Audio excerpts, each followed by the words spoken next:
আসসালামু আলাইকুম।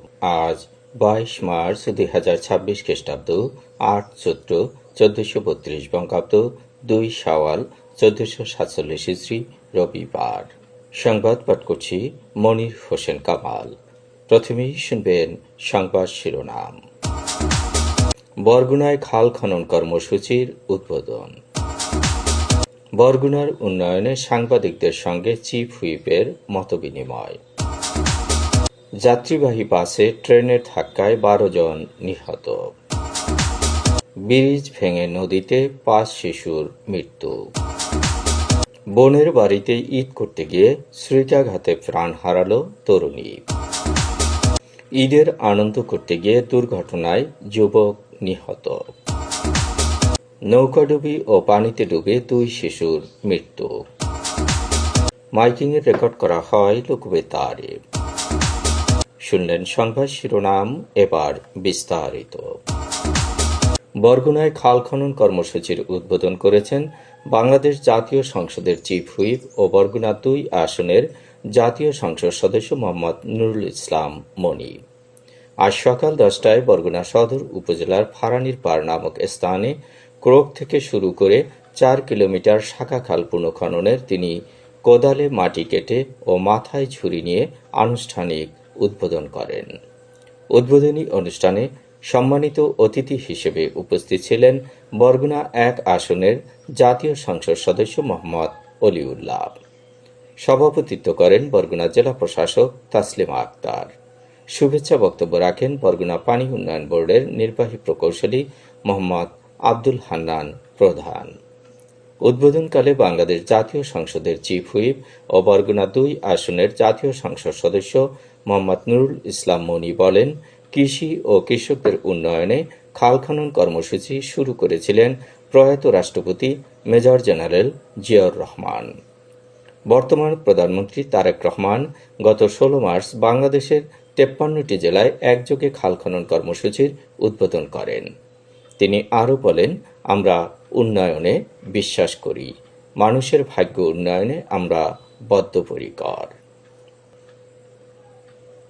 বরগুনার উন্নয়নে সাংবাদিকদের সঙ্গে মতবিনিময় করেছেন বাংলাদেশ জাতীয় সংসদের চিফ হুইপ ও বরগুনা 2 আসনের জাতীয় সংসদ সদস্য মোহাম্মদ নুরুল ইসলাম মনি। আজ বেলা 11টায় বরগুনা সার্কিট হাউসে তিনি মতবিনিময় করেন। শুরুতেই তিনি শুভেচ্ছা বক্তব্য রাখেন। সূচনা লগ্নে বরগুনা প্রেস ক্লাবের সাবেক সভাপতি ও জেলা নাগরিক অধিকার সংরক্ষণ কমিটির সাধারণ সম্পাদক মনির হোসেন কামাল 15টি প্রস্তাব করেন। তার প্রস্তাবনাগুলো হচ্ছে, বরগুনা বেতাগী বাকেরগঞ্জ আঞ্চলিক মহাসড়ক দ্রুত বাস্তবায়ন করতে হবে, বরগুনা জেনারেল হাসপাতালকে মেডিকেল কলেজে রূপান্তর করতে হবে, জেনারেল হাসপাতাল সহ উপজেলা স্বাস্থ্য কমপ্লেক্সে 0 পদে চিকিৎসক নিয়োগ করতে হবে, 250 শয্যা হাসপাতালের জনবল নিয়োগ ও বরাদ্দ বৃদ্ধি করতে হবে, রোগ নির্ণয়ের জন্য প্রয়োজনীয় যন্ত্রপাতি সরবরাহ ও বিশেষজ্ঞ জনবল নিয়োগ দিতে হবে, ঔষধ সরবরাহ বৃদ্ধি, খাবারের মান উন্নত করতে হবে, ডেঙ্গু মোকাবিলায় এখনই প্রস্তুতি নিতে হবে। বরগুনায় একটি পাবলিক বিশ্ববিদ্যালয় করতে হবে, যেখানে দুর্যোগ, কৃষি, মৎস্য ও প্রাণী সম্পদ বিষয়ক সাবজেক্ট থাকবে। বিষখালী ও পায়রা নদীতে ব্রিজ করতে হবে। জেলেদের নিরাপত্তায় জলদস্যু দমন ও ভারতীয় জেলেদের বাংলাদেশি সীমানায় ইলিশ শিকার বন্ধ করতে হবে। বরগুনাকে উপকূলীয় জেলা হিসেবে ঘোষণা, বিশেষ করে উপকূলীয় অঞ্চল করে আলাদা বরাদ্দের ব্যবস্থা করতে হবে। বরগুনার খাগদুন নদীকে অবৈধ দখলদার মুক্ত করতে হবে। বিষখালী নদী থেকে খাগদুন হয়ে পায়রা নদী পর্যন্ত খনন করে পানির প্রবাহ চালু করতে হবে। জাহাজভাঙ্গা শিল্প সহ বরগুনায় শিল্প কারখানা গড়ে তুলতে উদ্যোগ নিতে হবে। আহরিত মাছ ও উৎপাদিত শস্য বাজারজাতকরণে পরিবহন ও যোগাযোগ ব্যবস্থার উন্নতি করতে হবে। কিশোর গ্যাং ও মাদক বন্ধে কার্যকর পদক্ষেপ নিতে হবে। জেলা ও উপজেলা শিক্ষা অফিসে জনবল পদায়ন করতে হবে। শিক্ষার মান উন্নয়নে কাজ করতে হবে। সেই সঙ্গে সকল অফিসে জনবলের পদায়ন করতে হবে। বরগুনায় পর্যটন কেন্দ্র ও পর্যটন শিল্প গড়ে তুলতে হবে। বন ও পরিবেশ রক্ষায় উদ্যোগ নিতে হবে। দুর্নীতিকে না বলতে হবে। দুর্নীতিগ্রস্তদের শাস্তির আওতায় আনতে হবে। অপরাধীদের আশ্রয় প্রশ্রয় দেয়া যাবে না এবং বরগুনার 3টি সংসদীয় আসন পুনর্বহাল করতে হবে। সাংবাদিকদের পক্ষ থেকে আরও বক্তব্য রাখেন বরগুনা প্রেস ক্লাবের সভাপতি মোহাম্মদ হাফিজুর রহমান, সাধারণ সম্পাদক আবু জাফর মোহাম্মদ সালেহ, সাবেক সভাপতি গোলাম মোস্তফা কাদের, সাবেক সভাপতি সোহেল হাফিজ, প্রেস ক্লাবের সহ সভাপতি রেজাউল ইসলাম টিটু, সাংবাদিক ইউনিয়নের সভাপতি হারুনুর রশিদ রিঙ্কু, প্রেস ক্লাবের যুগ্ম সম্পাদক মালিক মিঠু ও প্রেস ক্লাবের আইসিটি সম্পাদক শাহ আলী। তাদের প্রস্তাবে পল্লী বিদ্যুতের জোনাল অফিস, আবহাওয়া কেন্দ্রে বরগুনা পৌরসভাকে সম্প্রসারণ, পৌরসভার খাস জমি খাজনা নেয়াসহ বিভিন্ন বিষয় উঠে আসে। সবশেষে বাংলাদেশ জাতীয় সংসদের চিফ হুইপ ও বরগুনা 2 আসনের জাতীয় সংসদ সদস্য মোহাম্মদ নুরুল ইসলাম মনি বলেন, সকল প্রস্তাবনা বাস্তবায়নে তিনি চেষ্টা করবেন, তবে সাংবাদিক সহ বরগুনার নাগরিকদের তার সাথে থাকতে হবে। কুমিল্লার পদুয়ার বাজার লেভেল ক্রসিংয়ে যাত্রীবাহী বাসে ট্রেনের ধাক্কায় 12 জন নিহত হয়েছে। নিহতরা হচ্ছেন নোয়াখালীর সোনাইমুড়ি উপজেলার সালামতুল্লাহর ছেলে বাবুল চৌধুরী, ঝিনাইদহের মহেশপুরের পিন্টু মিয়ার স্ত্রী লাইজু আক্তার, তার 2 মেয়ে খাদিজা ও মরিয়ম, চুয়াডাঙ্গার জীবননগরের বিল্লাল হোসেনের ছেলে সোহেল রানা, যশোরের চৌগাছার ফকির চাঁদ বিশ্বাসের ছেলে সিরাজুল ইসলাম ও তার স্ত্রী কোহিনুর বেগম, নোয়াখালীর সুদারাম এলাকার মোহাম্মদ সেলিমের ছেলে নজরুল ইসলাম রায়হান, লক্ষ্মীপুর সদরের সিরাজউদ্দৌলার মেয়ে সায়েদা, ঝিনাইদহ সদরের মুক্তার বিশ্বাসের ছেলে জোয়াদ বিশ্বাস, মাগুরার মোহাম্মদপুর এলাকার ওহাব শেখের ছেলে ফসিয়ার রহমান এবং চাঁদপুরের কচুয়া উপজেলার মমিনুল হকের ছেলে তাজুল ইসলাম। শনিবার দিবাগত রাত 3টার দিকে পদুয়ার বাজার লেভেল ক্রসিং এলাকায় এই মর্মান্তিক দুর্ঘটনাটি ঘটে। চট্টগ্রাম থেকে ঢাকাগামী একটি মেল ট্রেন মামুন পরিবহন নামের একটি যাত্রীবাহী বাসকে ধাক্কা দিলে হতাহতের ঘটনা ঘটে। এ ঘটনায় আহত হয়েছেন আরও 15 জন। নিহতদের প্রত্যেক পরিবারকে 1 লক্ষ টাকা বরাদ্দ করেছে রেল কর্তৃপক্ষ। পাশাপাশি জেলা প্রশাসন থেকেও নিহতদের পরিবারকে 25,000 টাকা এবং আহতদের 15,000 টাকা করে দেয়া হবে। জামালপুরের দেওয়ানগঞ্জে ভাসমান সেতু ভেঙে ব্রহ্মপুত্র নদে ডুবে 5 শিশুর মৃত্যু হয়েছে। গতকাল বিকেল 4টার দিকে দেওয়ানগঞ্জ থানার সামনে এই ঘটনা ঘটে। নিহত শিশুরা হলেন দেওয়ানগঞ্জ ডাকাতিয়াপাড়া গ্রামের জয়নাল মিয়ার 10 বছর বয়সী সন্তান মায়ামণি, ঝালুরচর এলাকার শের আলীর 6 বছর বয়সী ছেলে আব্দুল মোতালেব ও তার 12 বছর বয়সী মেয়ে খাদিজা, বেলতলী এলাকার হাবিবুল্লাহর ছেলে আবির হোসেন ও বালু গ্রামের জয়নাল হোসেনের ছেলে হাফেজ মিয়াদ। ঈদকে কেন্দ্র করে ব্রহ্মপুত্র নদের উপর ভাসমান সেতুর উপর ভিড় করে স্থানীয়রা। অতিরিক্ত চাপের কারণে ভেঙে যায় ভাসমান সেতুটি। এতে অনেকে ব্রহ্মপুত্র নদে পড়ে যায়। একে একে সকলে সাঁতার কেটে তীরে উঠল, পানিতে ডুবে মারা যায় 5 শিশু। বগুড়ার আদমদিঘিতে বড় বোনের বাড়িতে ঈদ করতে গিয়ে প্রতিপক্ষের শ্রীকাঘাতে উম্মে হাবিবা উর্মি নামে এক নারীর মৃত্যু হয়েছে। হামলায় নিহতের বোন, বোনের স্বামী ও তাদের 2 সন্তান আহত হয়েছেন। সদর ইউনিয়নের উজ্জ্বলতা গ্রামে এ ঘটনাটি ঘটেছে। নিহত উম্মে হাবিবা উর্মি নওগাঁর রানীনগর উপজেলার ভেবরা গ্রামের বাসিন্দা।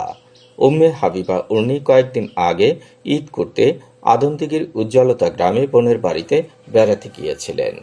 তার বড় বোন উম্মে হাফিজা সুমির সঙ্গে প্রতিবেশী কাহির ফকির, তার ভাই হেলাল ফকির ও সিরাজুল ইসলামের দীর্ঘদিন ধরে পারিবারিক বিরোধ চলে আসছিল।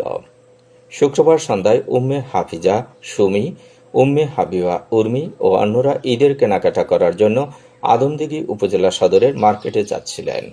পথিমধ্যে বিভিন্ন দেশীয় অস্ত্রে সজ্জিত হয়ে আসামিরা তাদের উপর হামলা করে।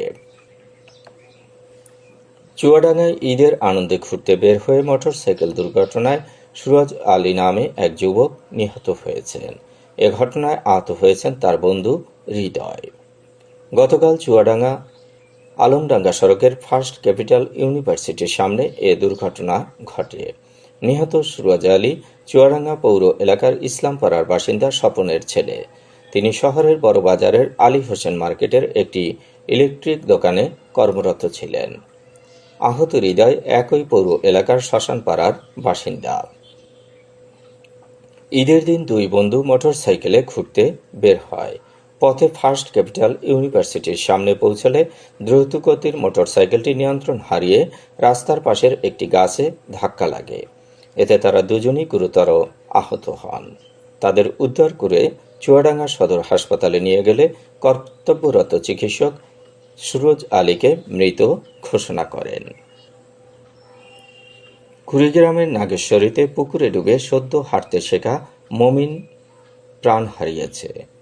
শনিবার বেলা 11:30টার দিকে নাগেশ্বরী উপজেলার নেওয়াশী ইউনিয়নের হীরার ভিটা গ্রামে এ দুর্ঘটনাটি ঘটেছে। সকালে শিশুটি বসতবাড়ির সামনে উঠানে খেলছিল। সে সদ্য হাঁটাহাঁটি শেখায় কৌতূহলবশত আশেপাশে চলাফেরা করত। এ সময় তার বাবা দেলোয়ার হোসেন ঈদ উল ফিতরের নামাজ আদায়ের জন্য ঈদগাহে যান এবং মা গৃহস্থলীর কাজে ব্যস্ত ছিলেন। সবার অগোচরে বাড়ির সামনের পুকুরে পড়ে যায় শিশুটি। অপরদিকে ঈদ উপলক্ষে নানাবাড়ি যাওয়ার পথে জাদুকাটা নদী পারাপারের সময় নৌকাডুবিতে সুফিয়া নামে 10 বছরের এক শিশুর মৃত্যু হয়েছে। শনিবার বিকেলে অতিরিক্ত যাত্রী বোঝাই একটি খেয়া নৌকা নদীর মাঝপথে ডুবে গেলে এই দুর্ঘটনা ঘটে। নিহত সুফিয়া বেগম তাহিরপুর উপজেলার বাধাঘাট ইউনিয়নের লাউরের গড় এলাকার শাহিনাবাদ গ্রামের সতু মিয়ার মেয়ে। ঈদ উপলক্ষে তাহিরপুর উপজেলার শিমুল বাগান ও বারেক টিলায় পর্যটকের ভিড় ছিল। বিকেল 4টার দিকে জাদুকাটা নদীর পূর্ব পাড় থেকে পশ্চিম পাড়ের শিমুল বাগান ও বারেক টিলায় এলাকায় যেতে নৌকায় অতিরিক্ত যাত্রী ওঠে। নৌকাটি নদীর মাঝে গেলে আস্তে আস্তে ডুবে যায়। অন্যরা সাঁতরিয়ে নদীর তীরে উঠতে পারলেও সুফিয়া সাঁতার না জানায় পানিতে ডুবে মারা যায়। পরে স্থানীয়রা তার মরদেহ উদ্ধার করে। মাইকিংয়ে রেকর্ড করা হয় লোকবেতারে। সুমধুর ও সুস্পষ্ট কণ্ঠে মাইকিংয়ের জন্য লোকবেতারের বিকল্প নেই। লোকবেতারের সানপ্রুফ স্টুডিওতে করা হচ্ছে গান ও নাটকের রেকর্ড। সেই সাথে লোকবেতারের নামমাত্র টাকায় প্রচার করা হচ্ছে বিজ্ঞাপন। 15 সেকেন্ডের বিজ্ঞাপন প্রচারিত হচ্ছে মাত্র 500 টাকায়। 30 সেকেন্ডের বিজ্ঞাপন 1000 টাকা, 45 সেকেন্ডের বিজ্ঞাপন 1500 টাকা আর 1 মিনিটের বিজ্ঞাপন প্রচার করা হয় মাত্র 2000 টাকায়। নির্ধারিত টাকার বিনিময়ে প্রতিদিন কমপক্ষে 5 বার করে পুরো 1 মাস বিজ্ঞাপন প্রচার করা হবে। মাইকিং ও বিজ্ঞাপনের জন্য যোগাযোগ করবেন 0-1-77-55-66-445 নম্বরে।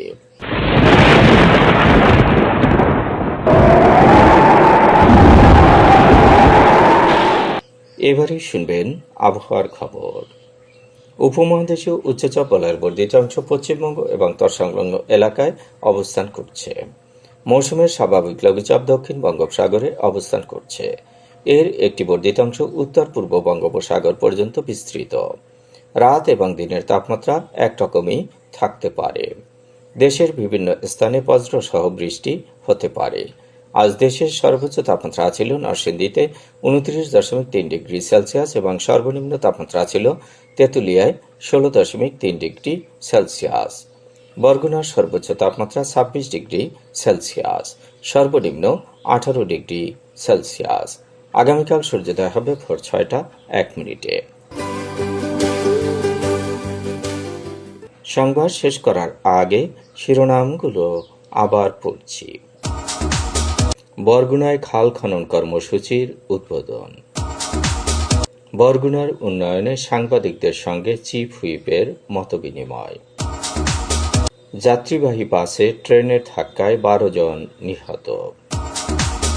ব্রিজ ভেঙে নদীতে 5 শিশুর মৃত্যু। বোনের বাড়িতে ঈদ করতে গিয়ে ছুরিকাঘাতে প্রাণ হারালো তরুণী। ঈদের আনন্দ করতে গিয়ে দুর্ঘটনায় যুবক নিহত।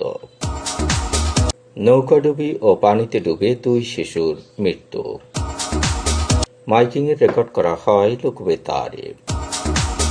সংবাদ শেষ করার আগে জানিয়ে দিচ্ছি লোকবেতারের সংবাদ জানানোর মোবাইল নম্বর আপনার এলাকার গুরুত্বপূর্ণ সংবাদ জানাতে ফোন করুন 0-7755664445 নম্বরে। আর লোকবেতারের সাথে যুক্ত হয়ে গান শুনতে চাইলে SMS করুন 01782973478 নম্বরে। মোবাইল করবেন 01959438545 নম্বরে। বিশ্বের সব জায়গা থেকে শুনতে পারবেন লোকবেতার। লোকবেতার FM.org ওয়েবসাইটের মাধ্যমে শুনুন সরাসরি অনুষ্ঠান। সংবাদ পাঠ এখানেই শেষ করছি।